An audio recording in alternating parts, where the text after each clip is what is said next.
This is The Variety Artist, episode 73. I'm John Abrams, that guy that interviews successful variety artists from around the world. I just finished another crazy summer. 100 shows in 2 months. Not 99, not 101, but exactly 100. I counted. Now I have a week off before I start the school season. Whew. Truth is, I haven't had time to do any new interviews. But I was talking to Louis Fox the other day. And by the way, if you haven't listened to his interview, go do it now. It's amazing. So I was talking to Louis, and he said he had just listened to my interview with Doug Scheer, and that it was fantastic. And I thought, that's a great idea. What better time than now to share the Doug Scheer interview with you? It's the beginning of the school season, and he has a ton of great info for you. So I listened to it again.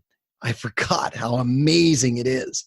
Doug talks about what a typical school assembly day looks like, what kind of shows to do, how to promote your show, pretty much everything.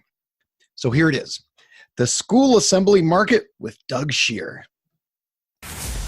Welcome to The Variety Artist, providing aspiring artists and entertainers with in-depth discussions from top performers from all over the world. So get ready to book some gigs, make some money, and have some fun with your host, John Abrams. Our guest this week is an amazing magician and one of the top school assembly entertainers in the country. He has at least 12 very different assembly shows and numerous magic shows. About.com calls him the best of the best. The Magic Castle newsletter in Hollywood says one of the world's best children's magicians. And the Jerusalem Post calls him America's best school performer. Variety artist, I give you Doug Scheer. Hello.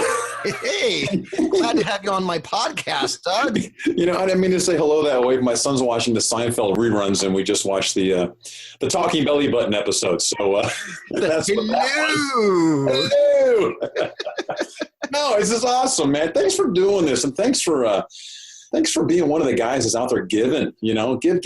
Doing a podcast is a great way to do it. So it's fun to talk to you. Finally get to meet you. You and I have been on Facebook for a couple of months now. Finally get to talk to you. So it's cool. Thanks. Right. I'm very excited about talking to you because we're in the same market and you give to a lot of entertainers also. So we have a lot of that in common. It's a fun thing. Keeps us going, right?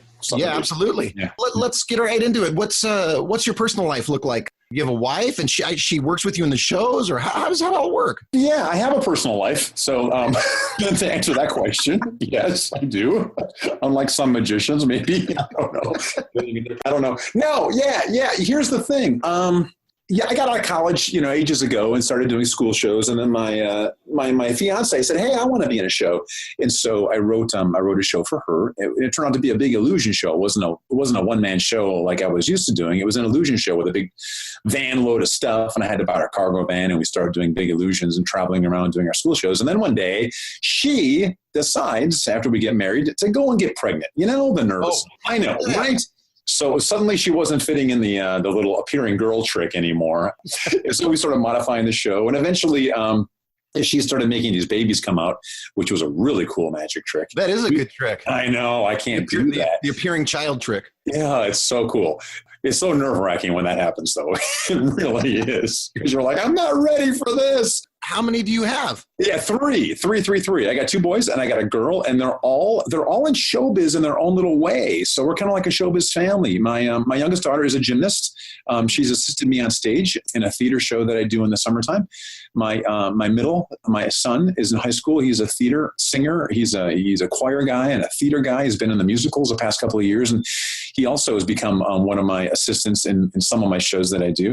And then my oldest one, my firstborn, my boy, he's turning into a YouTube sensation. He's one of those kids that, I got to tell you, he's making money on YouTube, and other kids are asking him how he's doing it. He's got over 200,000 subscribers. He's got 20 million minutes of YouTube videos been watched on his channel. What is he doing? It's crazy, and we can talk about this, but you and I both know to be successful in something, you got to be in a niche market. You got to find your little niche, and the more you focus, the more successful you can be. Yep. When he was a little kid, he used to love playing games. We'd go to Walmart. When he was a baby, we'd go to Walmart and sit on the Arctic Thunder, the electronic jet ski or snowmobile machine. And then we'd go and have a hot dog over in the cafe. And I think the people at Walmart started thinking we were poor because we were there like 3 nights a week. They started giving us free food. So we're eating dinner. We're eating dinner at Walmart. But he loved video games. And then he graduated to Chuck E. Cheese. And then one day he started making videos of himself winning games and claw machines. Claw machines, those crane games where you go into stuffed animal. Oh, yeah. He started winning those and videotaping them and started throwing them up on YouTube. And suddenly people started following him. And now he's got, I think, over 700 videos on YouTube. His channel's Carson Claus. His name is Carson, which is a funny story in itself. His name is very funny. Carson Claus. He's got a huge following and kids love him. And he's got people all over the world sending him prizes, and of course he gets money off the advertising, and it's crazy. It's completely crazy. So he's got his own celebrity, and my other 2 kids are performers in their own right. My wife is actually an autism advocate. She speaks all around the world about biomedical approaches to treating kids with autism. So I'm incredibly proud of her. She's spoken in Maryland to not the CDC, but people who advise the CDC. Big stuff, big stuff. So that's pretty cool. So getting back to your question, yes, she has been my assistant in the past. She still is now that my kids are older and grown. In fact, tomorrow morning, we're dropping my daughter off at middle school, and then we're dragging the trailer out to do a couple of shows. So if my schedule fits her schedule, having her work with me is a fantastic thing. And if not, I've got a girl I work with as an actress. I've had about 4 or 5 different assistants through the ages working in my school shows, but I finally hired a legitimate, real actress. This woman's done film, she's done commercials, she's done voiceover work, and what she brings to my shows now is unbelievable. Instead of going through the motions and delivering the lines, she's been able to develop some incredibly in-depth characters, and she basically steals the show now when she's on stage with me. And I hate her for it, and I love her for it because she takes the show to a whole different level. So do a lot of your shows have 2 people in it? I've got 12 different shows. Let me think about this. 1, 2, 3, 4. 4 of my shows are bigger illusion shows. 5 of them. And then I've got 12 in all. 5 of them are a bigger program, a bigger illusion show. And we bring in a trailer. Not that, even though the show is bigger, it takes me just the same amount of time to set up. I can set up a show in 30 minutes regardless if it's an illusion show with a full backdrop and sounds that's in 5 different illusions, or if it's just me working out of a suitcase, because with 2 people working, it's a choreographed dance. When you set up a show, when you're doing it so often, it's a matter of economy of motion. If you're going that way, push this thing over there. It's that kind of thing. You know how that is. It all becomes something you can do while you're sleeping, but it becomes a matter of, with her, I can't talk to her. I can't tell her a story or talk to her while she's setting up because she can't do 2 things at once. Oh. she'll hang the backdrops backwards, or she'll put them in the wrong order. I'm like, what are you doing? So we have a lot of fun. I like laughing. She's only been with me for 7 years now, and she still messes things up when I try and talk to her. Yeah, after you do this for a long time, I know during shows I've been in the middle of a show and thought about, gee, do I need to go pick up that milk on the way home or bread, or what do I have to do in the middle of the show? I've thought about that. Oh my gosh, and thank God for Siri now and our little, because they're our second brains, our GPS, our second brains. We don't need to think anymore. Just, tell Siri what you need and she'll tell you when you got to do it, right? That's right. And as long as the right music comes up, you're golden. Yeah, sometimes the right music doesn't come up. You're like, what was I thinking when I set this show up? I pushed in the wrong soundtrack, but whatever. You have trailer shows and you have one-man shows. Now, are all of those educational school assemblies, or? Yeah, all but one. My one show that I do, it's called The Laugh Factory. And you know what? This kind of takes me back to your introduction. I don't like being called a magician. I don't call myself a magician. And it's not that I hate it and despise it, but there's kind of a big backstory to that. So my magic show, I actually call The Laugh Factory. It's a comedy magic show for kids, but I don't call it a magic show by any means. That is the only show that I do that is not educational. It's 100% fun and silly, and it's a family night show, or it's a blue and gold banquet show, or it's a fair or festival show, or that sort of program. Everything else is completely educational. But to go back to the introduction, the reason I'm not calling myself a magician is because when you call yourself a magician, I think you pigeonhole yourself. Yep. I learned that a long time ago. And back when I started doing shows for money, doing birthday parties, like when I was, 15, 16, years old, there was a magic club in town. And it was run by a guy named Milt Court. Milt Court was a famous close-up magician, wrote a lot of books. A guy named Claire Cummings. Claire was one of our local celebrities. He was one of the Twin Pines, Milky the Clowns. And Carol Fox, who was also a big name to the magician community. These guys were all my mentors. And they used to get together with us in a mall once a month or once every couple of months and teach us magic and tell us. And it wasn't magic they were teaching us. They were teaching us presentation. Milt Court gave me my first egg bag, and I didn't do anything with it. So I ended up giving one to Jeb Hobson, which is kind of funny. I should have done something with the egg bag. Hobson took it and made it his career. Right? Yeah. But I started looking at the guys around me. They all call themselves magicians. And I'm like, oh, man. And out of complete and total arrogance, I didn't want to be associated with some of these guys because they weren't very good. At least in my 16-year-old mind, I figured these guys are horrible and I'm 10 times better. Of course. Because as a 16-year-old, you're better than everybody. You know everything. And when you're looking back on it, you're an arrogant jerk. But I didn't call myself a magician. I started calling myself a children's entertainer or a children's performer. And I kept on doing that. And then as I got older and more mature, and probably in the past 20 years of my life, I kept not calling myself a magician, not out of arrogance of thinking I was better than everybody else, but because I was not anywhere near the quality of what a real magician was. You know, when you look at these guys now that are out there doing stuff, you look at the guys that have got their own shows in New York, and you look at the guys that are on TV, and you look at these sleight of hand guys and a magician. Oh my gosh, these guys deserve the title of magician. I do not deserve the title of magician because I'm a terrible sleight of hand artist. You know, I don't know any card tricks. There's so much I don't know that I no longer call myself a magician, not because out of arrogance, but now because out of simple respect for the guys that do. It's almost like being knighted. I think as a title, you can't just bestow upon yourself. I think it has to be earned. Yeah. There's a couple of great lessons in that I'm kind of the same way. I have my school assembly shows that I do, and I have a number of magic tricks that I do, but overall I'm an entertainer. Yeah. And I bill and I sell and I market the school shows as entertainment shows. I don't call them a magic show. I call it the bully game, random acts of character, et cetera, et cetera. They seem to sell better there too, because like you're saying, I'm not pigeonholed in that magic market. You're not lumped together with every other magician. Kind of a turning point when I started doing school shows is I had my brochure and it said Scheer Magic Productions. You know, my name is Scheer and I can do Scheer Magic Productions. That sounds so cool. That was my name. And I did my Uncle Sam, my history show for this particular elementary school, and the PTA mom was like all gushing over it and says, I want you to meet the principal. We want to book more of your shows. So she marches me into the principal's office. We sit down and she goes, this is Doug Scheer and this is his brochure. And he grabs the brochure and he looks at it and goes, oh, it's a magic show. We don't book magic shows because it says Scheer Magic Productions on top. And she goes, no. He just did one of the school shows for us and it was great. And there was some magic in it, but it wasn't a magic show. Nope. We don't want a magic show. We don't want a magic show. So I walked out of there thinking, what? You know, what? This man didn't understand. What was he thinking? Well, he was picturing maybe a magic show that wasn't educational, or a magic show he saw that wasn't very entertaining, and he figured every magician was the same. And so from then on, I changed my name from Scheer Magic Productions to Scheer Genius Assembly Shows, just to kind of get away from that and fit closer to what maybe a client was looking for. Because you don't want to pigeonhole yourself. And if you don't call yourself a magician, you don't have to compete with all the magicians. I got to tell you, there's some great magicians here in Detroit. There's guys that I just worship and admire. They're so funny and so witty and so talented and so skilled that I don't want to go up against them in terms of a job. So don't even include me because you're going to blow me away. I don't want to feel bad. Right, I'm with you. I live right outside of LA, and we have so many great magicians here. It's tough to compete in the magic world.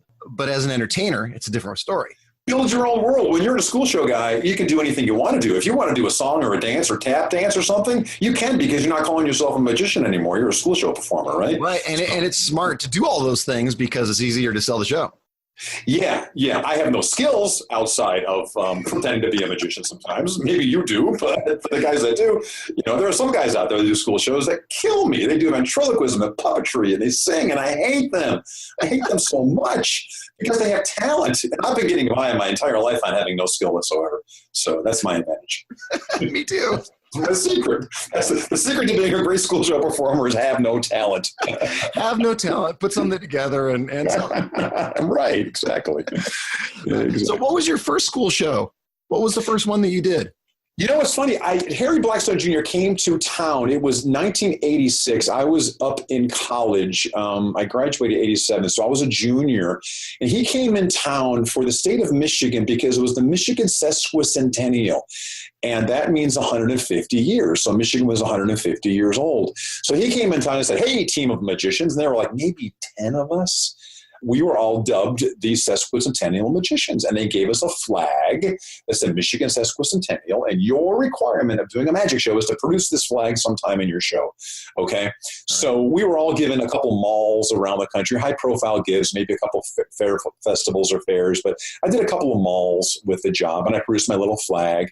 And this teacher came up to me, and she said, hey, this was kind of cool. You did this little magic show about Michigan. Can you do a magic show about the Constitution? I go, well, yeah, but why would I do that? And she said, because next year is the 200th anniversary of the Constitution. It's been 200 years since the signing of the Constitution. She was in schools would go crazy over that because they teach that in schools.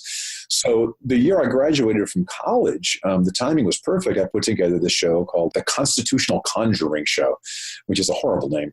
But I went into the schools doing this history show, which taught the kids all about the Constitution and what it meant, where it came from, the major events that led up to it, and what the different parts of the Constitution said.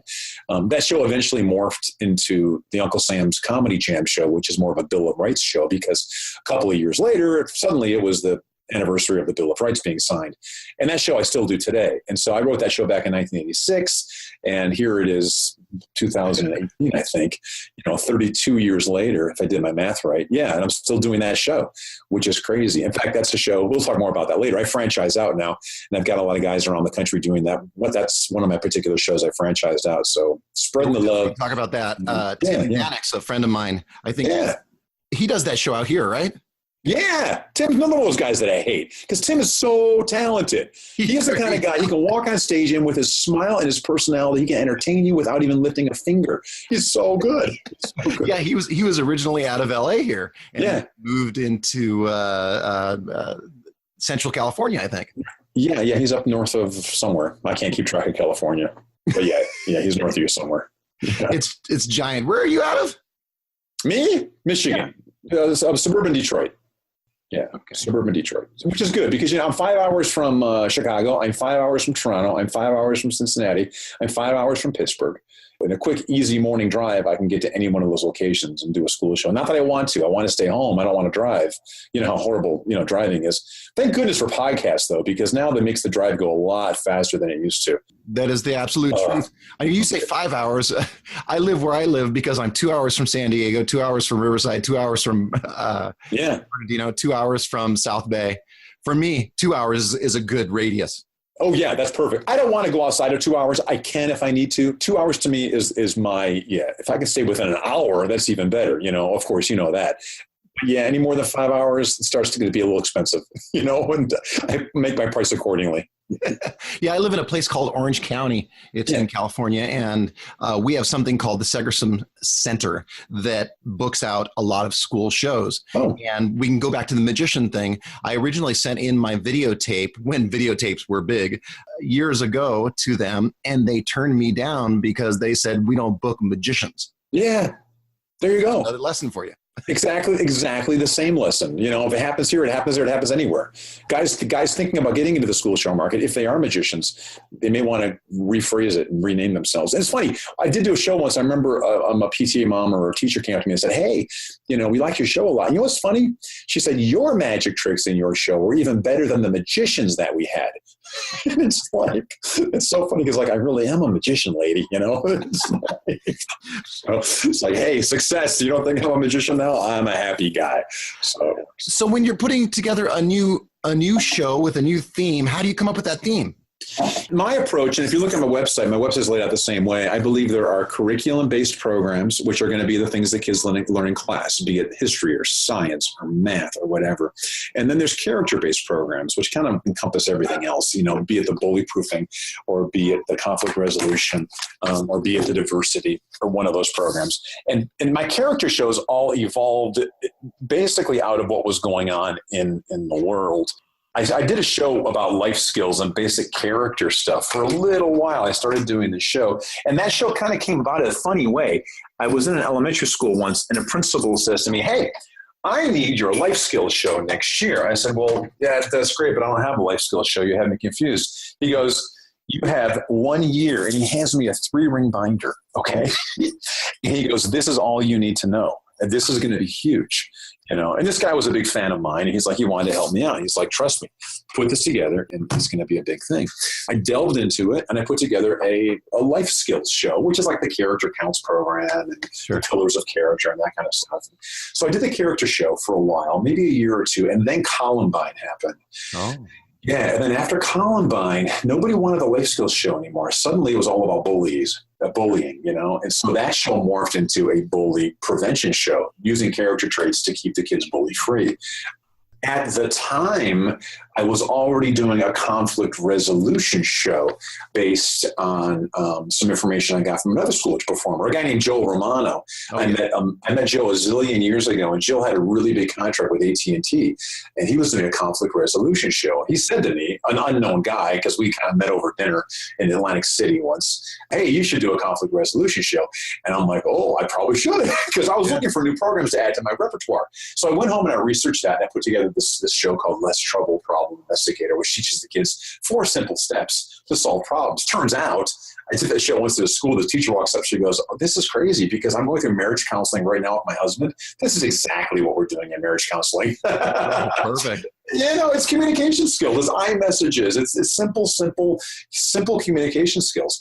So having that show in my back pocket and having this bully show, which resulted as a result of the current events, gave me 2 character shows. And I kept those running for a long time. Then all of a sudden, the Twin Towers came down. Mm-hmm. And now it morphed into tolerance and understanding other cultures and acceptance of others. In the schools, they were teaching that. And so that is what segued into me developing my diversity circus show, which is kind of been my flagship show and what a lot of guys know me as, because I finally released it on video, on DVD, and I put it together into a graphic novel. And so that's part of the package that I sell as well, so guys can see what I do. So yeah, the show ideas come from what the schools are doing. The schools concerns will morph and change. For a long time, a lot of schools were going for this Green School Initiative. There was money from the federal government saying, "Hey, you got to teach ecology and recycling and environmental sciences and that kind of stuff."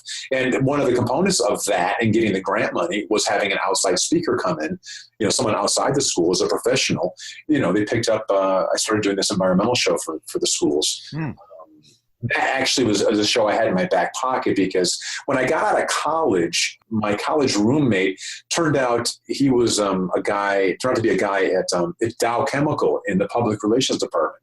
And the PR department tasked him with getting the message out to the community what Dow Chemical was doing. So he called me up and said, "Hey, can you do a science show?" And I said, "Of course I can do a science show. Of course I can. Of course I can." And that turned into a contract with 100 elementary schools in the northern Michigan area.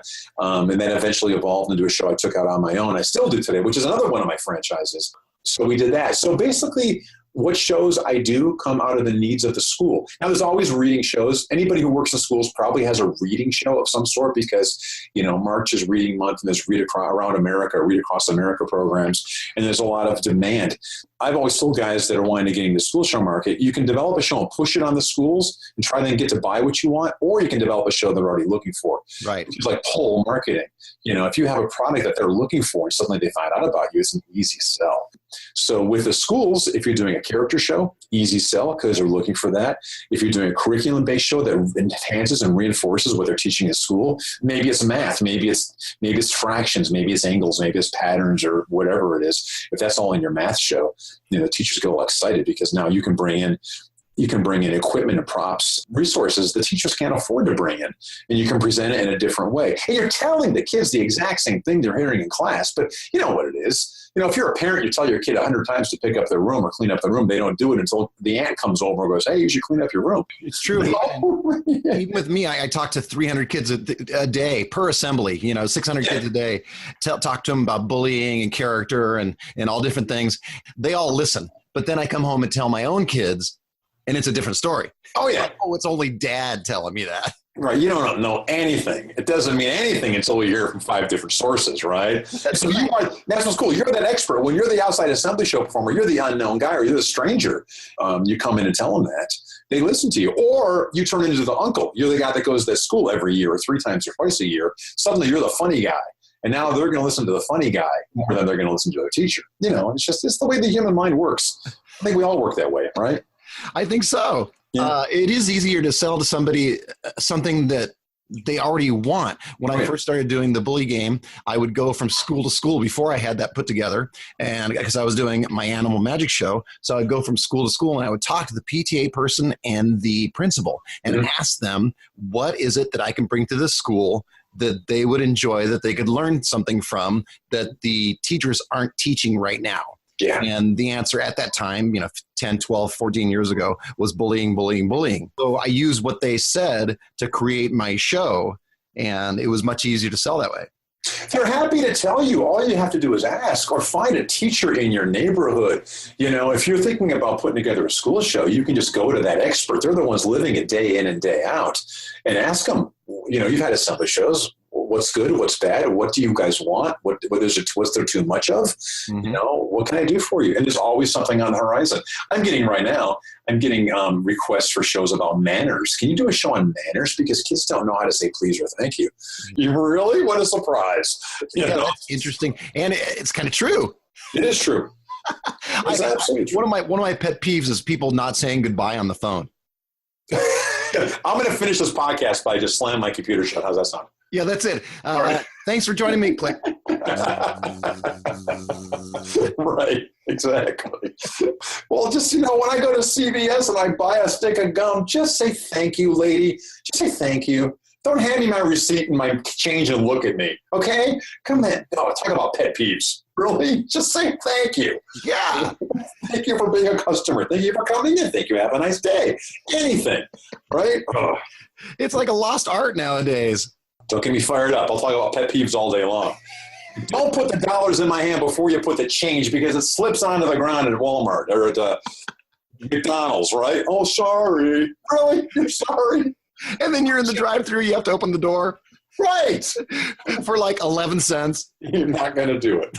Right. You know that kid. You know that kid is going out there and cleaning up at the end of the day. I made $8 a quarter. So, wow, look at this. It's a conspiracy, man. They're all against us. I'm telling you. That's why they put the change in your hand that way. Exactly. I know. It's a conspiracy. It's all planned out, right? All right. So back to school shows. What does a school day look like for you? Or what does a day look like going to school shows look like for you? Dragging my butt out of bed at 6 a.m. That is the toughest part. Oh my gosh, right? Yeah. You're lucky if you get to sleep in until 6 a.m. Oh yeah, you're right. Absolutely. Yeah. And you have kids, you got to, make them lunches and throw them on the bus or shoot them out the door or something. But no, it's a matter of getting up in the morning, double checking the computer to make sure I didn't get any emails or text messages overnight saying, oh my gosh, our school is flooded, we're closed, or checking the weather. Being in Michigan, schools are closed for the most ridiculous reasons in the wintertime. Double checking that always, regardless of what the weather is, even if it's a beautiful sunny day outside, a school could be closed for some reason. And the PTA mom or the teacher didn't take your cell phone home, so she has no idea how to get a hold of you. Mm-hmm. So I always do that first. And then always the night before, my van or my trailer is loaded up and either hitched up or ready to go with a full tank of gas, because last thing I want to do is be late then have to get gas. So there's always gas in the car on the way home. Yeah, and then it's off to a school. I arrive to a school about 45 minutes ahead of time. Always check into the office, get the loading instructions, have the custodian make sure they have what you need, and then the first show or the second show, and then it's off to lunch somewhere. And it used to be, I used to do 10 schools a week consistently. That's before the economy fell apart. But now I'll find myself with an afternoon off here or there. I don't mind that so much. Now that I'm older, it's like I don't mind it so much. I'll go home, I'll sweep the deck, I'll mow the lawn, I'll do some emails. Because it really is the big stressful thing about being a school show performer is you're doing everything on your own. Unless you can hire an office assistant, it's a matter of getting back and replying to those emails or doing it. My office is typically in my car, on my laptop. I'm stealing McDonald's Wi-Fi in their parking lot, or using my phone to just make those confirmation calls or call people back or email people back and try and book the additional shows. Yeah, and then it's off to a second show, typically in the afternoon, and then it's a drive home. The best thing about being a school show performer is if you're working locally, you're going to be home before your kids are off the bus. Yeah. With their homework. That's what I did when my kids were growing up. Yeah. And you know what? And I think that's what morphs a lot of guys into being a school show performer, because we've done everything. You've done it all too. You've done the corporate stuff. You've done the adult banquets and the birthday parties and stuff. Yeah. You get tired of working on weekends when you have kids. You want to be home for them. Right. In fact, on my podcast, the episode 0, I talk about that exact thing, because I did so many birthday parties that I was away from my kids for the entire weekend. Yeah. So that's when I started doing school assemblies, because I thought to myself, well, shoot, I'll be home by noon or 1 if I just do shows in the morning. And even if I do shows in the afternoon, I'm still home by 4 or 5 at the latest. And honestly, if you want to work, you do educational shows, because Monday through Friday is a lot longer of a time period and more time slots to fill than, Saturday and Sunday. You make more money doing school shows than you do birthday parties. Yeah, absolutely. And you can make a great living doing nothing but birthday parties and restaurants and stuff. I got a bunch of friends that do. They're great, and they enjoy it. It's their lifestyle. They like Monday through Friday off, or they work evenings working at a restaurant or something, and then their birthday parties kick in on a Saturday, and do 3 or 4 birthday parties consistently on a weekend. They're super happy. But it's all about a lifestyle choice. And I think that's a big thing. When you get into this business, what kind of lifestyle do you want to have? Right. There's really no glamour in sitting in airports, flying around the world. And, I see some of these guys on Facebook all the time going, here I am at the airport again. They're world famous magicians. They want all the biggest prizes that we can bestow on these guys. And they're living out of airports, and they have a family and a wife and kid. It's like, oh man, congratulations to you, but that's not the kind of lifestyle I really was looking forward to living. Yeah, I wanted to be home with my kids. Yeah. Period. Yeah. So that's why I made the big change. Exactly. And you know what? It's funny. You do it too. Sometimes you go into a performance art center and stuff, and the kids are in the theaters, and they're beautiful arenas, and they're gorgeous, and the sound is perfect, and the acoustics are perfect.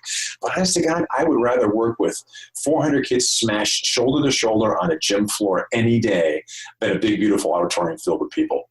Because the dynamic is better, the energy is better, the excitement is better. The show can move faster because you don't have to wait 20 minutes for a kid to get out of the balcony and come around and down and get on stage. One of the things I love about doing school assemblies is that you always have a packed house, no matter what. Absolutely. It's always 250, 300, 400 kids all at once, every single show. Well, it's funny you say that. We did one of those yesterday morning. We were west of Chicago. We had a 5-hour drive west of Chicago. We had a huge room, a huge gymnasium full of kids. Then we went to their afternoon school, which was just a K2 building. Yeah. There were about 70 kids in the whole school. And I walk out there, I'm standing around, and I go, well, let me know when they're all here. Oh, they're all here. I'm like, what? This is your whole school? I got to tell you, if I was a parent wanting my kid to get a good education, I'd be plopping my kid in that school in a second, because each classroom had about 10 kids. 10 kids in the classroom. That's unheard of. That's a deal. Yeah, it's a deal. Talk about getting your money's worth, right? Man, crazy. So you go from doing 350 or 400, doing a performance in front of 350 or 400 kids to doing a performance in front of 70. I do the same thing. You do the same thing. And then there's an outdoor park that I work every year. And on a Friday afternoon, you play to 700 screaming kids. And then a Saturday morning, you go to this outdoor show and it's raining. And there's one guy sitting on a bench in the rain with an umbrella. You're like, really? I got to do a show for this guy? You got to be kidding me. But you do. I got to tell you, this is funny, and this has nothing to do with school shows, but it shows a level of professionalism that I always keep in the back of my mind. Paul Kozak, who is one of our great comedy magicians, who now I think he has his own comedy club or magic club down in Hawaii. He wrote an article for Genie Magazine once, and he was talking about how he was working in Atlantic City. 2 people showed up to the comedy club that day. 2 people, a guy and his wife. But you know what he did? He went out there and he kicked butt. He did the entire show just for those 2 people. And they came up to him afterwards and said, thank you so much. And I forget the story. It was either some tragic story and they were together alone, or they just got married, and I don't know what it was. But either way, Paul doing his show for the couple, which he easily could have canceled and said, forget it, we're not doing this, go home, made such a huge impression on that couple. And they were so incredibly grateful and so incredibly thankful, that it stuck with Paul the rest of his life. And it sticks with me, too, having to hear that story. Because you don't know who these people are in your audience. You don't know where they came from or what they're going through. And maybe they need a laugh, or maybe they need some education, or maybe they need something. And you're the guy who's there to give them that escapism for a couple of moments. So you can walk out and be grumpy. There's only 20 kids here, and it stinks. I'm not doing this library ever again, blah, blah, blah, blah, blah.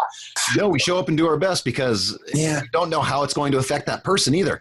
If you're excited about your show and you're excited about what you're doing, even if it's 2 or 3 people in the audience, they're going to get excited too. And you don't know how they're going to be affected later on in life either. You don't know. And that's the mark of a real professional, right? I mean, you can do a great show for 700 people, but the real mark of being a real pro is going out there and kicking butt 100% for 2 people. Dan Chan, I just did a podcast with Dan Chan. He's an amazing magician out of Northern California, and he has his own theater there. And sometimes that theater is packed, and sometimes it's not. Some of the best shows are the ones where it's 2 or 3 or 4 or 5 or 6 people in the audience. Yeah, because it's almost like a private show with just him. Yeah, I mean, think about how important that is to those people.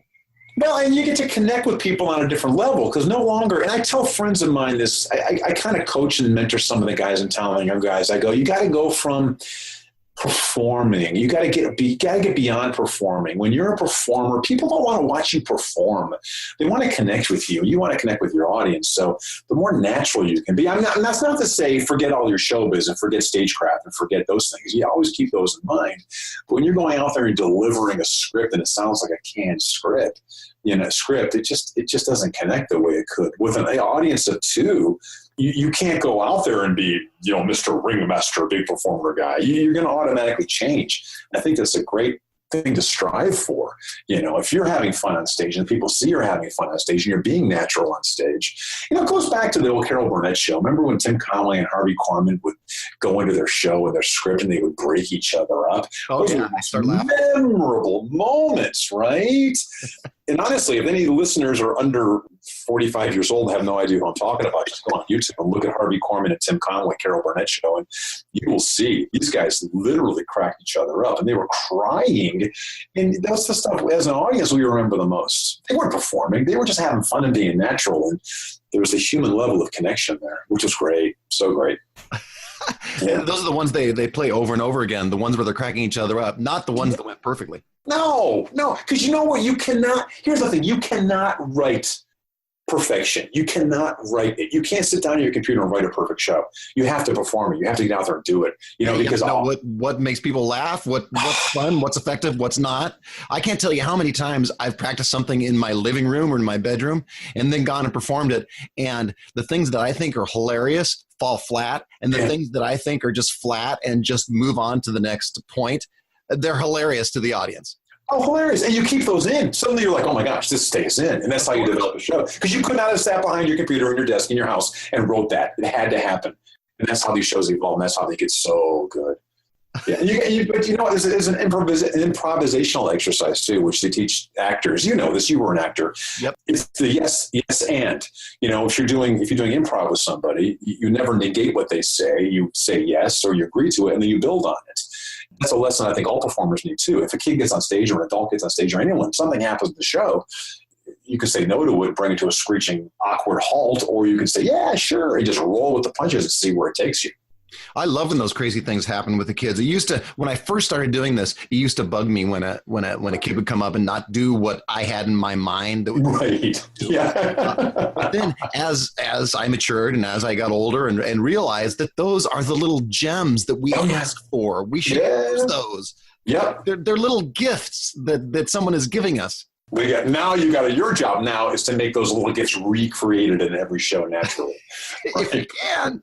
If you can. Well, I'm big into stage cueing. I'm big into telling kids what to say. I'm big into letting kids deliver the funny lines.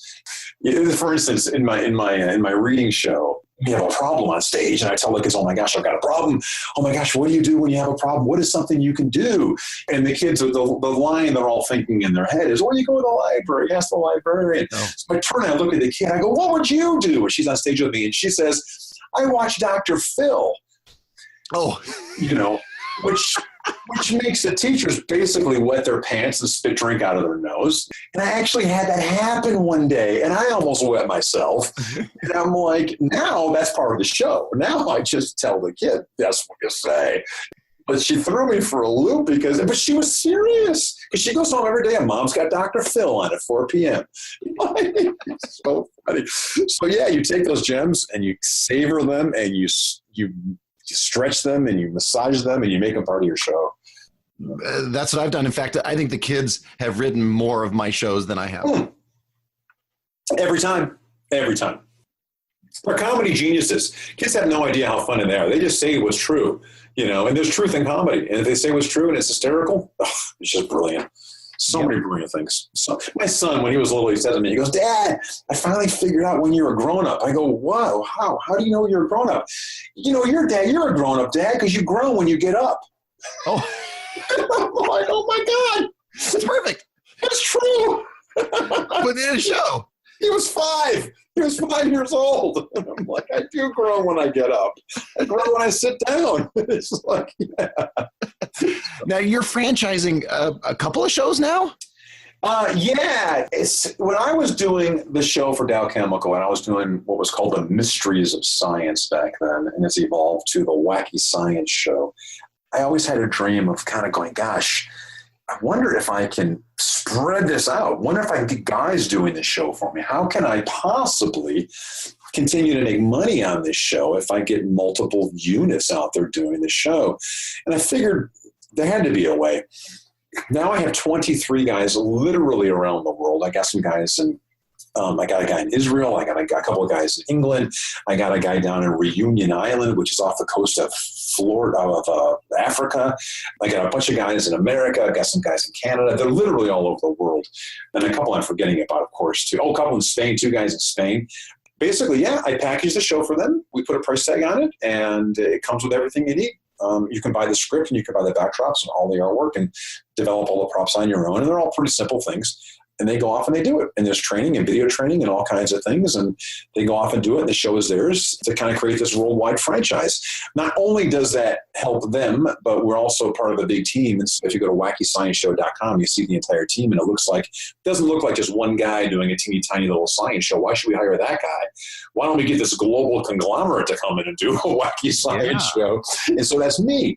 And the way I can continue to make money off of that, I job these guys out to different school show agencies around the country. And they will book them, and everybody wins. Everybody gets a job. Everybody does win, because if you have 23 guys doing what you're doing, you're spreading the love and you're spreading the education. It's a lot more than you can do by yourself. You know what? And that brings me to the point of, you develop something. So many guys develop a beautiful piece or a beautiful routine, and they want to hold it close to their chest. And I get that. If you want to be a worldwide entertainer, you don't want 10 guys doing your act. Jeff Dunham doesn't want 10 guys out there doing Ahmed the Dead Terrorist. He wants to keep that himself. But if you're a local guy and not traveling outside your tri-state area, why not?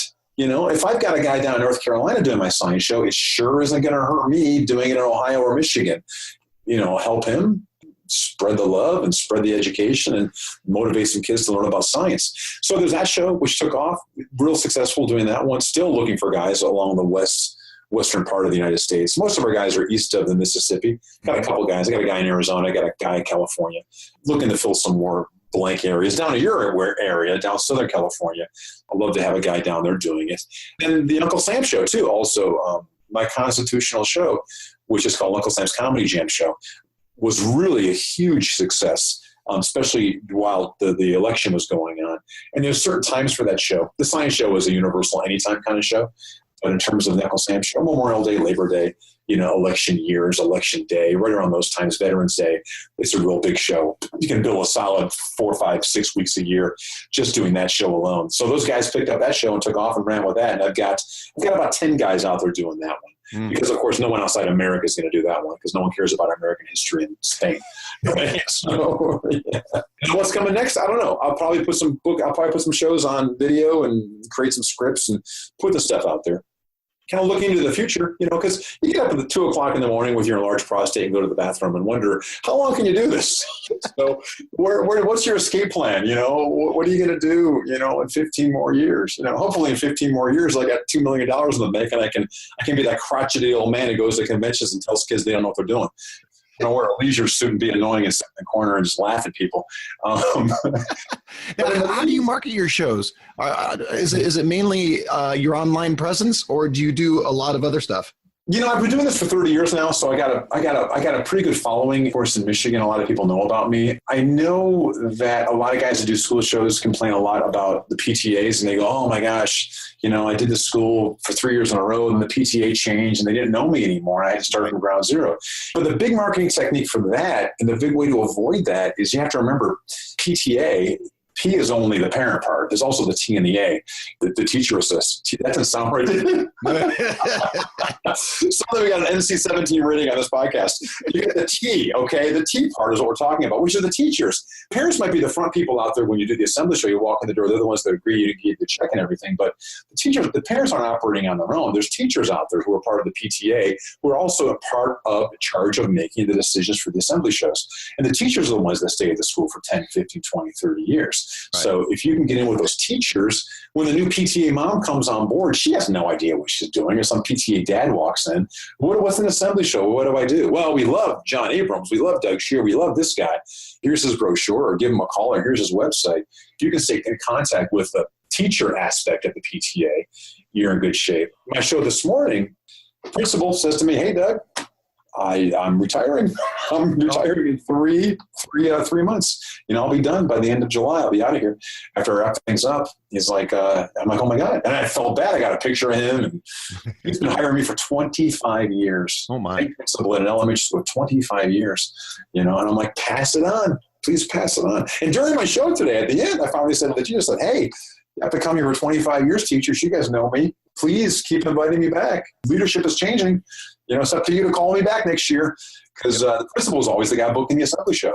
Hopefully, the teachers take the helm on that next year and they remember me and bring me back. So in terms of marketing, it's making those connections, not just with the people who book you, but with the people who are watching it. Because every one of those adults who's sitting in that room during a school show could be a person in power with a checkbook or a decision. You got to reach them too. They got to know who you are. Right. I get a lot of calls from a PTA person saying, oh, well, we polled all the teachers and all the teachers like this particular show. Yeah. So we can call you for that. That's why they call you. Yep. Mm-hmm. Yep. I've had teachers say to me, or principal or parents say to me, hey, we took all the brochures we got in the mail, we spread them on the table, and then we got 3 kids in, and we said, what show do you guys want to see? I'm like, what? That's not a very scientific way of doing it.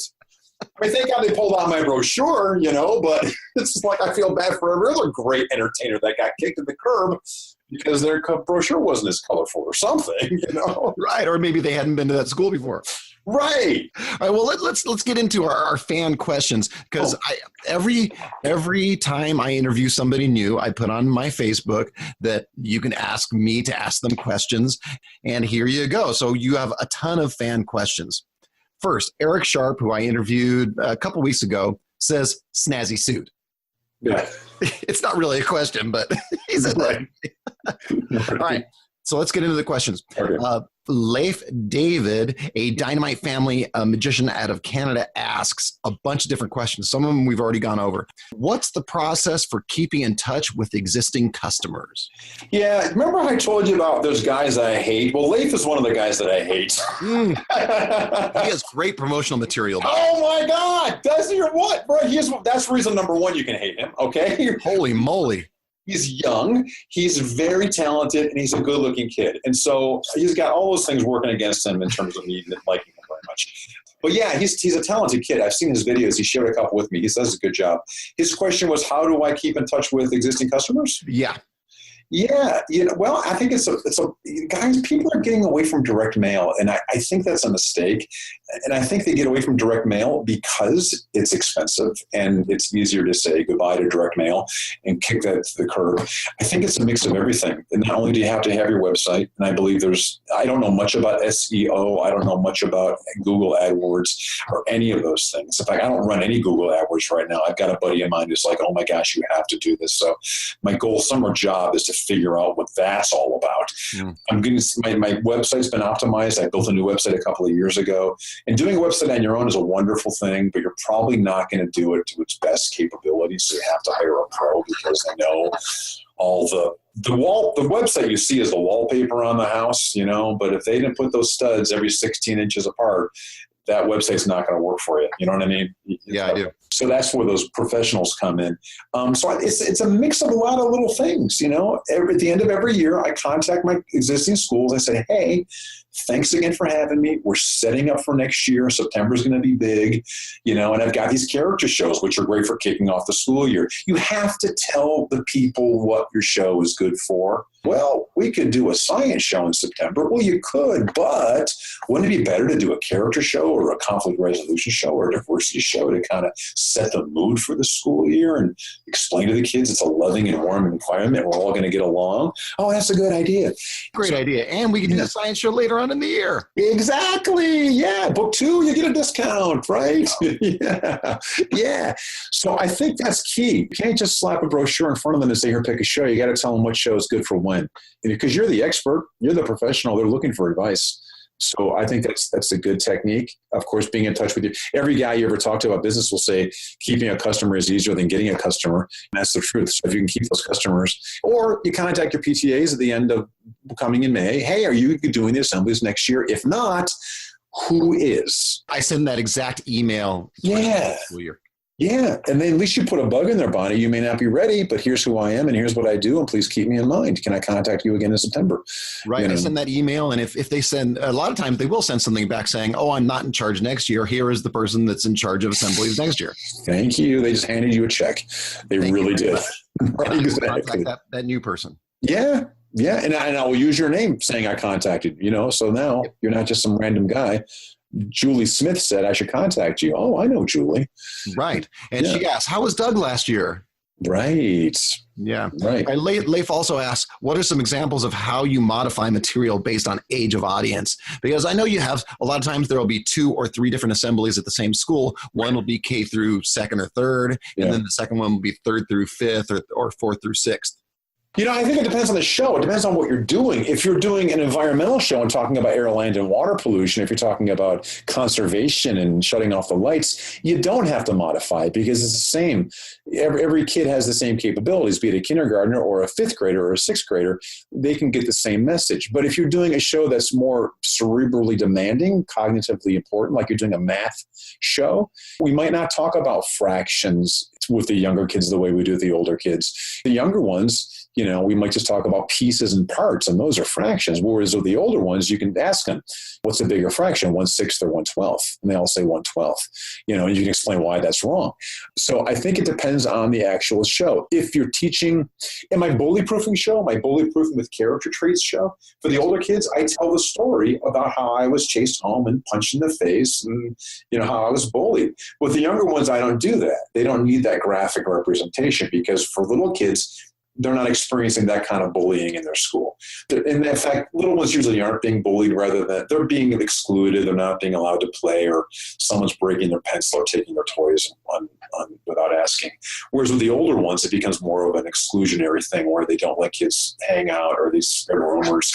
So you have to know your material and you have to know what those particular kids are experiencing. And the only way you learn that is either by having kids yourself, okay, which is an expensive way to do it, which you and I have both done, or you ask a teacher, or you ask a trusted friend, or you call the school's guidance counselor. And every guidance counselor I've ever talked to or called, they're more than happy to sit down with you or hand you a pamphlet or a brochure or direct you to the materials they use in the classroom.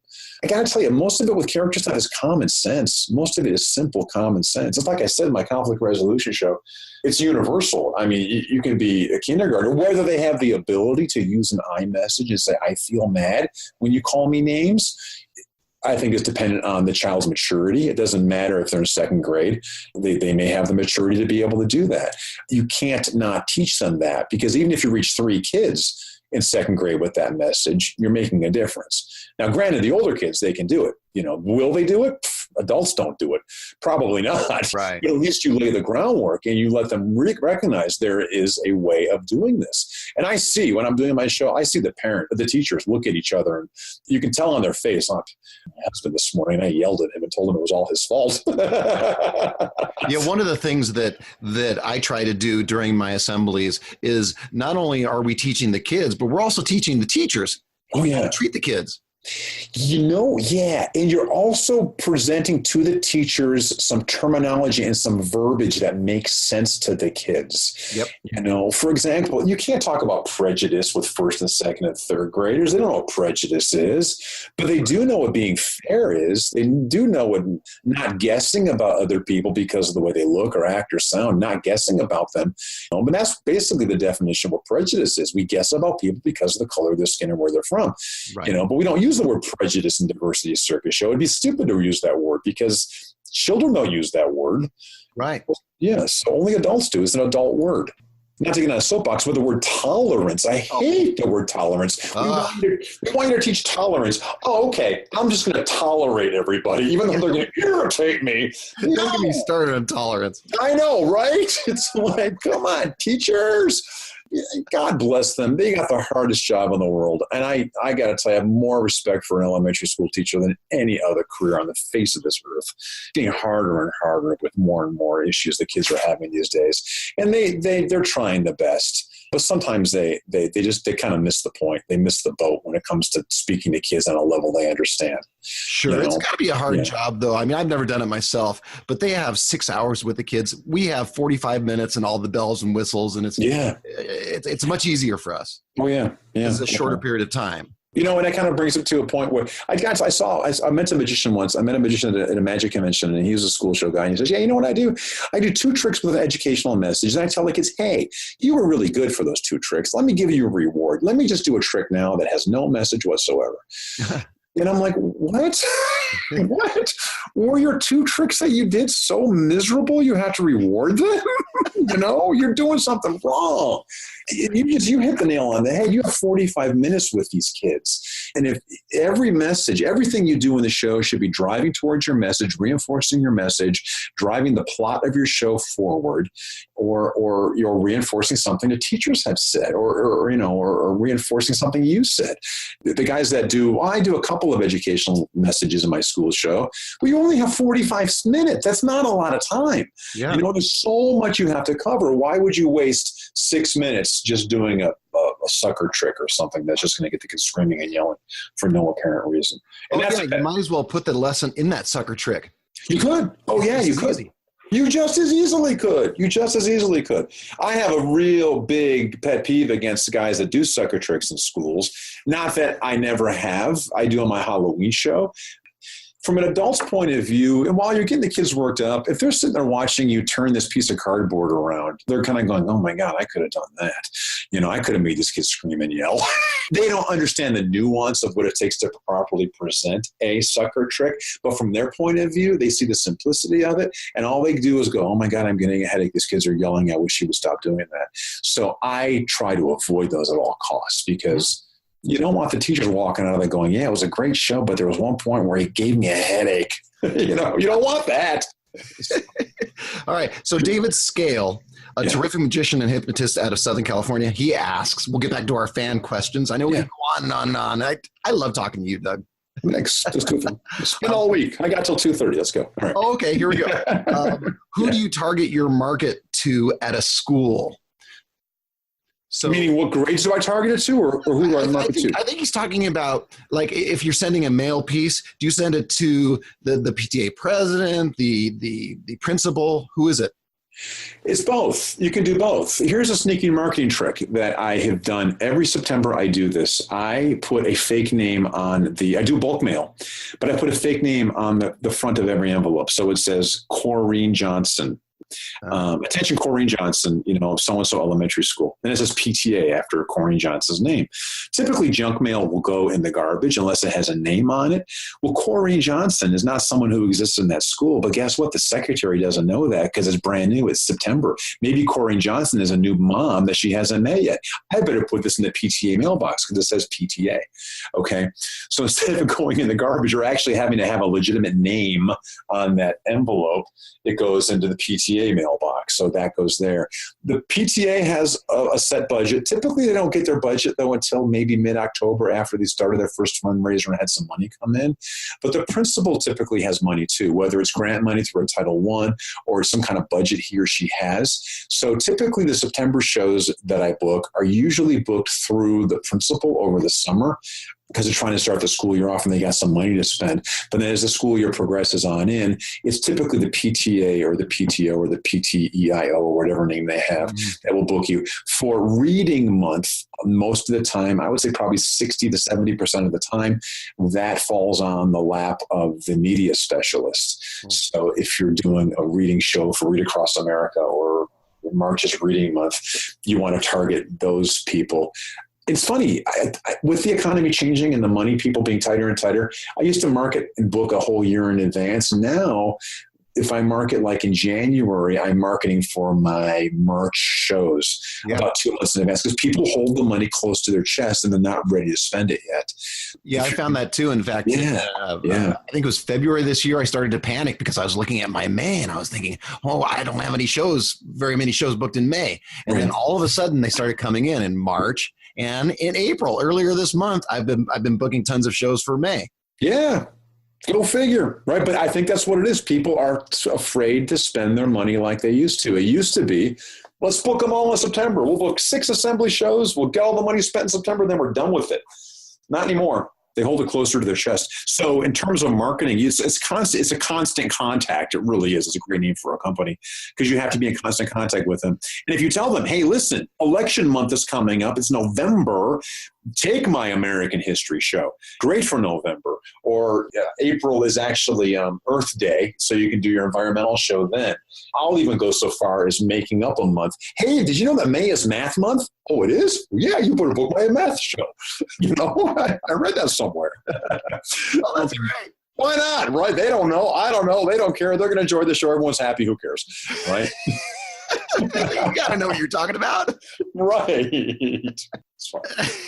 They're just going to believe you. Right. Or they'll go to your website and go, hey, May is math month. Doug Scheer says so, and so is his website. It must be true. And they're going to put it on their calendar. They're going to share it with all the other schools in the county. Exactly. That also brings it to the point of, I think in May is Teacher Appreciation Week, which is a gold mine for assembly show performers, because the best way to appreciate a teacher is not to invite them on stage during the assembly show, which I have been requested to do. Hey, it's Teacher Appreciation Week. We thought it'd be fun if you come in and pick nothing but teachers for your assembly show. Yeah. I go, really? Your teachers are going to hate you. Okay. Yeah.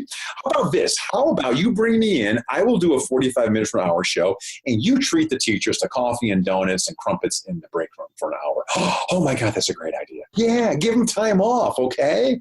Much better idea. So you'll book a whole week of teacher appreciation shows and the teachers aren't there. And they bring in some parents to stand guard. And of course, you always ask for that. Don't throw a bunch of kids in me with no supervision. Bring in some parent volunteers. Let them sit in the audience. As long as there's some adult supervision, the kids are going to behave better because they know, right? Right. Yeah. Does that answer that question? I think that does. Okay, good. All right. All right. So David Scale also asks, how do you market a variety of shows while still presenting yourself as a specialist? You're a specialist in the school market. Well, yeah, I think you become the go-to assembly guy. You don't become the go-to math guy or the go-to, memory game show guy. You become the go-to school show guy. And I've had people call me, hey, Doug, we're looking for a show about the Olympics. Do you have one? Nope, sorry, can't help you there. But I know a guy who does jump roping. Maybe he'll fit. Oh, yeah, that's a great idea. And I tell people that too. I say, listen, Doug, we had an assembly show. It was this guy and he was horrible. Oh, we'll never have him again. And I'm like, look, if you want to book an assembly show that's not me, I get it. You're cheating on me. I can handle that. Okay. But call me up because I know most of these guys and I'll tell you what I know about them. I'm not going to throw anybody into the bus, but I'll tell you if they work a lot or if they don't work a lot. And that should tell you enough. What was the question? What are we talking about? So you market yourself as the school assembly guy. Yeah, exactly. If you're a school assembly, I'm a company. I've had people call me and say, hey, I want to be part of your team. I'm like, well, my team is me. So yeah, because my website assemblyshows.com is a great name as an all-encompassing looks like a company that books assembly shows. It looks like one of the school assembly referral services, but it's not. But if I am the guy who does school shows and I've got a whole variety of them, hey, let's just call Doug and see what he has, if he has something about this. And if I don't, I'll pass it on to someone who does. Right? Right. One of the tricks that I do is if it's a brand new school and they've never seen me before and they hire me for a particular show, whatever it is, that week, in fact, I make an announcement during the show in a funny kind of John way, that I do other shows and here's what I offer. And this. Oh, yeah. So that way, by the end, usually the PTA person will ask me, oh, you have this show that you talked about? Oh, can we bring that in next month? Oh, yeah, of course you can. Oh, that's critically important. You definitely have to say that, because if you're the animal guy doing magic, why would they think you have a bully show? They would have no idea you have a bully show. You're the animal guy. Exactly. You know? You take that opportunity to pitch everything you do, and you do it in a way that doesn't look like a sales pitch. I always do it by saying, hey, kids, you were so much fun. I love coming here today, and I really want to come back. In fact, if I do come back, guess what? I don't have to bring this show. I can bring my math show, my science show, my diversity show, or something completely different. So when I see you again, you'll see a whole new show. Do you guys want to do that? Yeah. Then listen, when we leave the assembly today, we have to be nice and quiet, blah, blah, blah, blah, right? So the teachers want to have assemblies again, and maybe I'll see you again in the future. What? You have more shows? Yeah. I used to be so bold as to say to the teachers, hey, listen, I'm on the road doing shows all the time, but I don't want to be on the road. I want to be home. I'm close to home today. So please, if you like my show, grab one of my brochures that are on this table over here and give it to your friends and colleagues at other schools. I'd love to be able to visit with them too. I think it's pretty bold. I don't do that all the time. I guess I kind of read the audience and feel it out. I'm way bold at the end of the show. At the end of the show, I say, hey, kids, you guys all had fun. Everybody, yeah, we had fun. Okay, here's what you do. You're going to go back to class today. You're going to go back to class and be all radical and crazy and say, oh, I saw a snake. I saw a chinchilla, blah, blah, blah. Don't do that. Because if you go back to class and you're all radical and crazy, they will not invite you back. And I have all sorts of other shows that I can bring to your school. I have something called The Bully Game. It's a very famous show that I know you guys all love. If you want to come back, this is what you do. Go back to your class, talk in your quietest voices. Remember everything we talked about in the show. Then maybe, just maybe, they'll invite you back. If that sounds good, everybody whisper, that sounds good. Everybody goes, that sounds good. Yeah, that's perfect. And the teachers love you for that. They love you for that. Absolutely. And I pitched other shows. Yeah, exactly. Yeah. You snuck in. They know what you're doing. Of course. They laugh. They look at each other and they laugh as I'm doing this. Hey, nothing wrong with that. All right. So Tim Cate, who's an entertainer out of Illinois. Tim's one of my guys. Tim's got my Uncle Sam show. Yeah, I know Tim. Oh, does he really? Yeah, Tim's a good guy. Yep. Well, here you go. He asked a question on my Facebook. What are your favorite resources when writing an assembly? For example, how do you know if the way you're teaching conflict resolution, for example, is the same way the school does? You know, the resources are there. All you have to do is ask for them. If you want to develop a show on how to properly spread cream cheese on a bagel, you can ask a teacher, hey, do you have any books on that? What do you guys use as your resources? You know, because they'll hand you the stuff. They will. And you know what? Here's the thing about schools. It changes, but the methods don't change, just the vocabulary changes. So my conflict resolution show is based on something called the debug system, which came out a zillion years ago. They don't use the debug system anymore. By name, they use other programs, but it's the same stuff. You know, because what happens is these teachers or principals retire and they write a program and they take what's existing and they change all the verbiage in it and they re-release it and make a fortune. So now all you have to do is keep teaching the exact same thing, but maybe we don't say witness anymore in a bully situation. Maybe now we say bystander, right? You know, or maybe we say upstander, depending on what the district is using. So when I go into a school, I'll typically ask them, hey, are you guys focusing on anything in particular with these character traits that you see on my backdrop? Oh, yeah, it's Respect Week. You know what? I'm going to focus my show today on how this show ties into respect. And I'm doing the same show, but whenever I have a chance to improvise and add something to it, showing how this is respectful or this is not respectful, I will do that. And I think that's the big key. Teaching to the way that teachers are teaching simply means using the same verbiage they're using, because you don't want to confuse the kids. Some schools don't even want to say bully anymore because, we're naming a kid something, you know? Oh, yeah. troublemaker, whatever, or someone who's acting like a bully, or if you could please say someone who's exhibiting bullying behavior, we'd appreciate that more than saying bully. Can you do that? Yeah, I guess. I'll try. I've gotten that too. My show is actually called The Bully Game, and I've gotten calls from folks saying, "Can you not use the word bully in your show?" And I'm like, "It's called The Bully Game, and it's on the backdrop. It's on all of my material. It's on everything." Well, one of the little tricks that I use when changing verbiage in my show is I go to the California Department of Education website. Oh, yeah. I don't know if they have one in Michigan, but I imagine every state has one. Oh, yeah. And, yeah, they do. Yeah. And I just look up the verbiage that they're using, because chances are that the verbiage they're using is the same verbiage that the teachers need to use. Exactly. It's exactly what it is. Yep. Yeah, that's a great resource. That's a great idea. That's a simple, easy way to do it. Don't have to ask for a book or anything. It's all right there spelled out for you. All right, so Annie Banani. You know Annie Banani, right? I hate Annie Banani. Annie Banani lives near me. Annie's great. She's so sweet. Yeah. She is great. For those of you that don't know out there, she's an amazing balloon artist. She has a balloon show out of Southern California here. She asks, what kind of classroom materials have you found the teachers like best? They like the stuff they don't have to look at.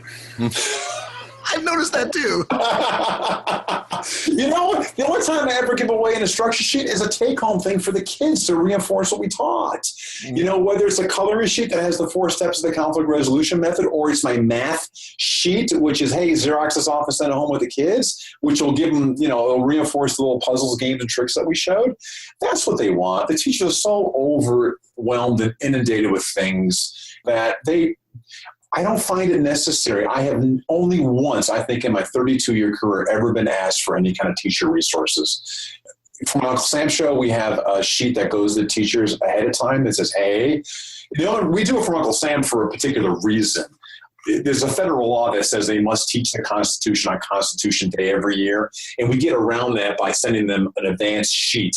If my show is after September 17th, they can simply say to the kids, hey, Uncle Sam's coming next week, and here's what he's going to talk about. Check mark, check mark, check mark. They just did their job teaching the Constitution. Now I come back and reinforce it. If I'm coming to a school before September 17th, and they have to talk about it September 17th, they will get a review sheet that says, hey, do you remember Uncle Sam last Tuesday? Here's 4 questions I have to ask you about his show. Check the box. Now they've fulfilled that federal requirement. So that's the kind of stuff they love, because now they just fulfill the federal requirement, something they're forced to do, they have to do by law. And that review sheet has 4 simple, fun questions on it that they can ask the kids, and they click that off. But in terms of packets, I've seen some guys present packets and information. It's on their website. You can download it. I like to talk to the guys who actually get that used a lot. I like to see, because I don't know much about it. Honestly, I can't answer that question. There is a disconnect between the PTA or whoever's booking the show and the teachers sometimes. Because sometimes what will happen is I give a whole package, a teacher's guide and this and that. The PTA loves that. They say, oh my gosh, your show comes with the show plus the teacher's guide plus a coloring sheet plus a word search. It comes with all of these different things. They like that. The PTA likes that. And I know for a fact that most of that stuff doesn't get used by the by the teachers or the students. No, they don't. You're right. It's a great selling point, isn't it, though? It's a really good reinforcing. Hey, I do this beyond so-and-so. I do this. He doesn't do that. Book me. So maybe it's a good thing to put. Hey, speaking of Annie Banani, she was in town last summer, and she and I went to the Hitsville Museum in downtown Detroit, which is where Motown started. So my invitation to any of you guys out there listening, if you ever come to Detroit or Michigan area, hook me up. I got places I want to show you. So yeah, it'll be fun. All right. Yeah. I will do that if I come out. Oh, yeah. Oh, my gosh. We got this place called Marvin's Mechanical Museum. And this guy who just died about a year ago, Marvin Yagoda was his name. He was collecting all kinds of animatronic toys and having them built and remade and refabricated for himself. And he's got this coin-operated museum, which has got just the craziest, most ridiculous stuff in it. He took some original posters from magicians, which are worth thousands and thousands of dollars, and he basically ruined them by putting his name Marvin on them and hanging on the wall. And you got everybody who comes there. David Williamson was there. David Copperfield was there. Lance Burke has been there. Anyone who comes through town, who we're talking about magicians now, of course, but anybody who loves showbiz would love this museum. And it's only about 5 miles from my house. That'll be fun. I'd love that. That's crazy cool.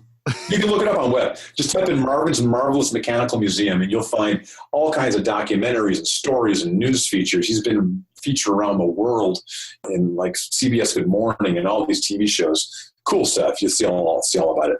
Andy Benani also asks, or actually, this goes back to your wife at the very beginning of this podcast. Mm-hmm. She says, I would love for you to mention the resources you have about working with special needs kids. Oh, that's nice. Yeah, my wife and I spoke years ago at Cadabra, and Stan Allen saw us talk there, and he said, hey, can you write me an article for my magazine? I said, yeah, sure. So we wrote an article for Magic Magazine on working with special needs kids on stage. It is on every one of the School Show Performer. It's on every one of the Facebook groups that I belong to. You can find it at Surplus Magic Exchange. You can find it on the School Show Performer website. In fact, I invite anybody out here who's not part of the School Show Performer Facebook page to please send a join request. We'd love to have you on there if you're interested in doing school shows. It's a page that I mod. Chad Chesmark set it up. Chad's a Disney magician, does an incredible job. I hate him too. So good. I posted the file on those Facebook groups. You can find the file. Go to the file section. You will find that PDF. If not, just go to my website, DougScheer.com. You can find it there too. Okay. And you have a number of different products out. What do you have going on there? I wrote a book called Entertaining Education. I call it a comprehensive guide to creating and performing educational school shows. And it's a 100-page book. It's not really thick, but it's got a lot of information inside there about how to develop an educational show, how to develop educational routines, how to make your show better, not by adding magic tricks, but by delving into the ideas of plot and subplot and character development and running gags and that kind of stuff through a show. Most magic shows, most school shows, and most shows I've seen in terms of the magic or music or the variety arts don't really have a storyline. A lot of the times it's just one song, another song, or I'll juggle this, I'll juggle that, I'll juggle this. Chef Anton, who's a pool hustler / magician, who's well known in the LA area, wrote an article for Genie Magazine probably 20 years ago. He talked about this juggler, an imaginary juggler who had a ladder, and he kept approaching the ladder and he put it down. And eventually we learned throughout his juggling performance that his goal was to be able to stand on the top of this ladder and perform a juggling stunt, but he's always been afraid to do it. He promised his dad he would do it, but his dad died. He's never done it. He's afraid to go towards it. He's building this whole thing up, okay? So finally, at the end of the show, when he jumps up on this ladder and climbs the top and juggles, people are crying and they're cheering. He's doing it for his dad. And that's a big sappy story, but oh my God, talk about taking your juggling show to the next level. Now you've given it a theme, a storyline, and a plot. There's a beginning, a middle, and an end, and people go nuts. And I talk about that. I talk about trying to add context to your show in terms of not just doing magic tricks, but also adding something to it, be it a subplot, being a theme to a show. Not only can you have a theme show, I mean, I can give you more examples I do for my show, but instead of just having 1, 2, 3, 4, 5, 6, 10 tricks or 10 effects or 10 lessons that we learn, there's actually a text that weaves the entire show together. So at the beginning, we learn this, and at the end, it resolves this way. We talk about that in the book. So Entertaining Education has got that along with 16 of my scripts from my shows. There's also links to, there's a password secure website you can go to and you can watch my performance of those actual scripts. Oh. And then we dive into other aspects of performing, as well as the special needs article is in that book too. And that also comes with a copy of my Diversity Circus DVD, which is my entire school show. And we took the DVD and we turned it into a graphic novel. So that's something I sell when I do my shows. Back of room for a family night. Kids get to take home a comic book of one of my shows. You know, it's the old, remember, like you watch Star Trek and then you go in the bookstore back in 1978 and there'd be a comic book of Luke Skywalker and there were actual photographs from the movie. You'd be able to read the Star Wars story by looking at these photographs. And my goal was to take one of my school shows and turn that into that. So I turned it into a photographic graphic novel. So you can see pictures throughout the show. And then, of course, you can read the show, too. So that comes with that package. And then I have some other props and gags for performers. I've got a headless, what they call a corn silk. It's a muscle man. You drape it in front of a kid, and the kid looks like he's standing behind a muscle man cutout. And then I've got a new product called Punctuation Pandemonium, which is direct from my reading show, which is a take on Victor Borge's phonetic punctuation, but it uses volunteers on stage with a completely different story. We took quotation marks and punctuation marks and commas and periods and turned them into emojis.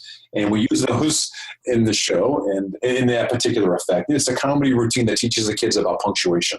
and that's available. That's a nice long routine, right?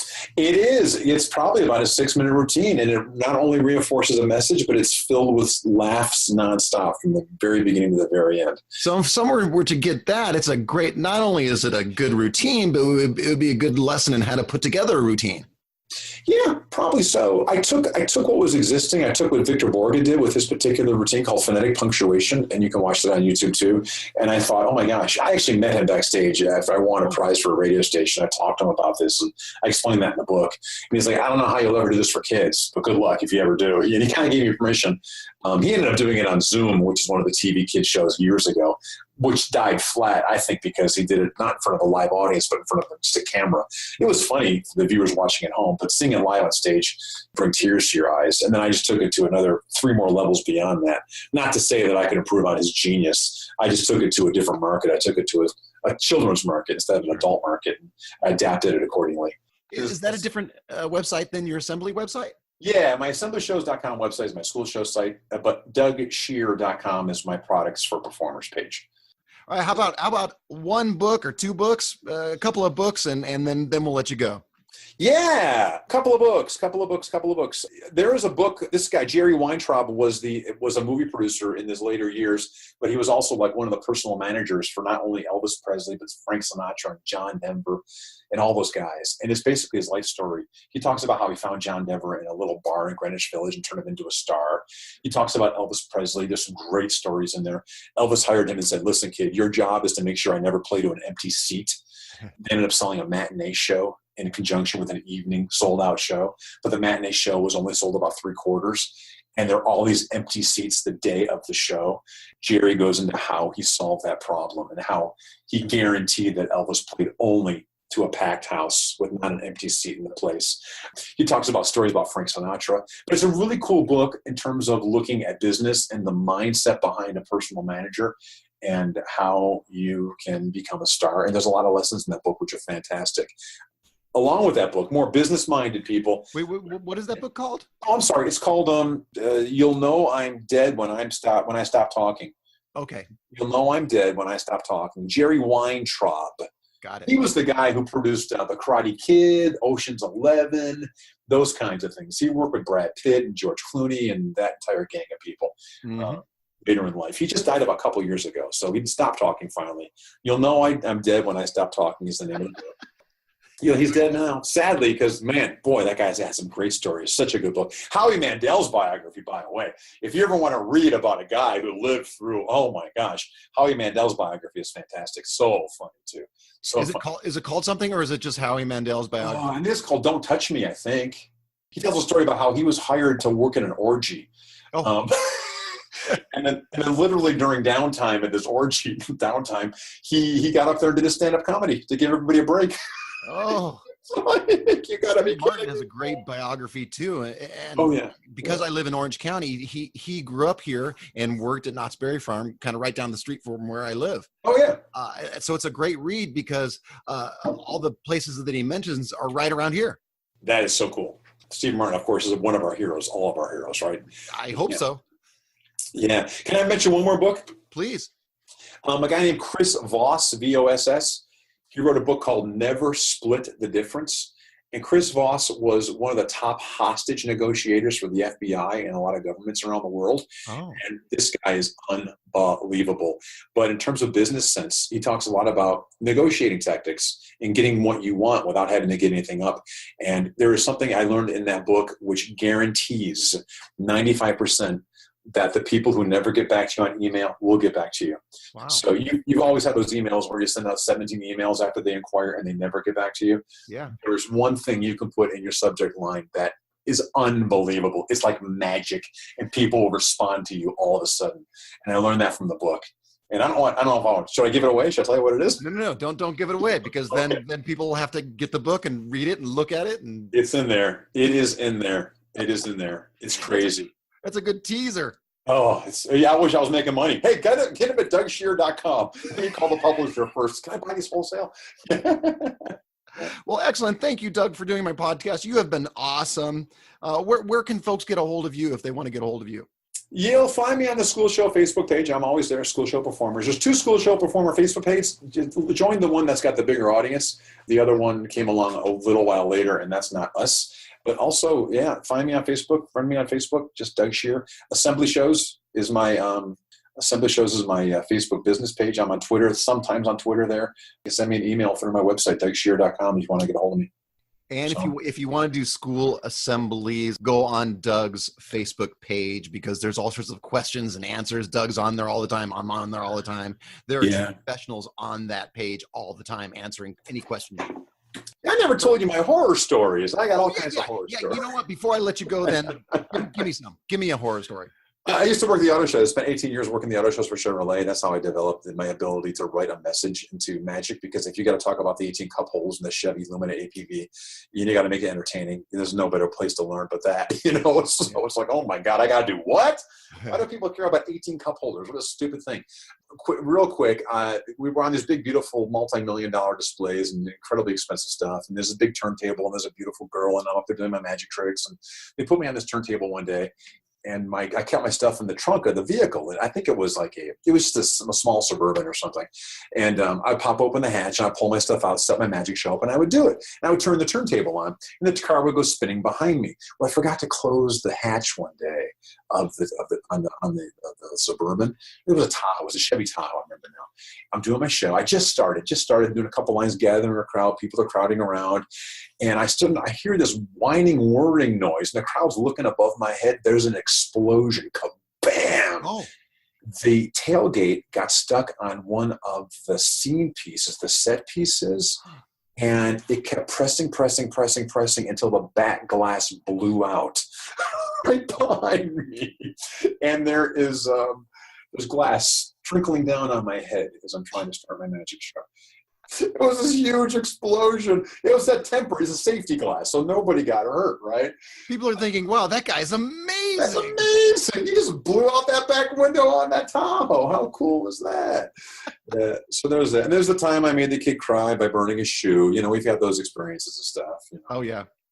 I actually, it's fun. Make a real short story. Get a kid up on stage, take off his shoe, stick it in a box. Yep. The box starts smoking. The shoe comes out. It's all burned to a crisp. It's a magic trick that we do. And we use that in our problem solving show. How are we going to solve this problem? Well, the kid busts down crying, bawling his eyes out, bawling, inconsolable. So I say to my wife, we got to abort, get the shoe out here. We got to give this kid shoe back. We're going to go back. So we end the trick. He's happy. He goes back to his seat. Teacher comes up afterwards, goes, yeah. That kid you picked and burned his shoe, his house burned down about 6 months ago. He escaped with nothing but the clothing on his back. And then you get him on stage and you burn his shoe. Oh, no. I'm like, oh, my God. I'm like, that's the best story ever. What are the odds of that happening, right? That's unbelievable. It is unbelievable. You couldn't make this up.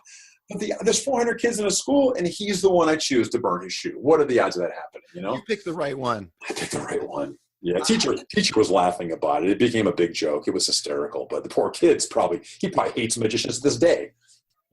I think sometimes we get lucky. I can't tell you how many times that I've picked some kid from the audience, and it happens to be the PTA person, the person that hires me's kid. Not just you, huh? Okay, it happens to me too. Oh my God, that's crazy. Yeah. There's 300 or 400 kids out there. I don't know how it happens. It does. It's some kind of psychic weird. There's some kind of ether out there, and we're drawn to those kids for some reason. I don't know what it is. Happens all the time. All right, well, I'll let you go, Doug, because I know you have another show coming up this afternoon. I do, and I'm not going to say goodbye. Okay, we'll just keep on talking until the microphones fall off. It's always a pleasure, man. Thanks. Thank you, sir. And I appreciate all of your time, and thanks to all my variety artists out there. If you found this podcast valuable, tell a friend. That's how we can spread the word. Feel free to reach me at john@thevarietyartist.com or join my Facebook group at The Variety Artist. On Twitter, I am at The Variety Artists with no T at the end because it didn't have room. Or visit my website at www.thevarietyartist.com. Do we still have to say www? I don't think we do that. Now we say http:// Yeah, that's what you said. Thevarietyartist.com. All right, now everybody go out and book those gigs, make some money, and have some fun. Thanks a lot, Doug. You bet. Take care. Take care. Bye. That's all for this episode of The Variety Artist, but your journey continues on our website. Go to thevarietyartist.com for more strategies, insight, and resources, as well as show notes on today's guest to assist you in your career. We'll see you on the next episode of The Variety Artist. But until then, go out and book those gigs, make some money, and have some fun.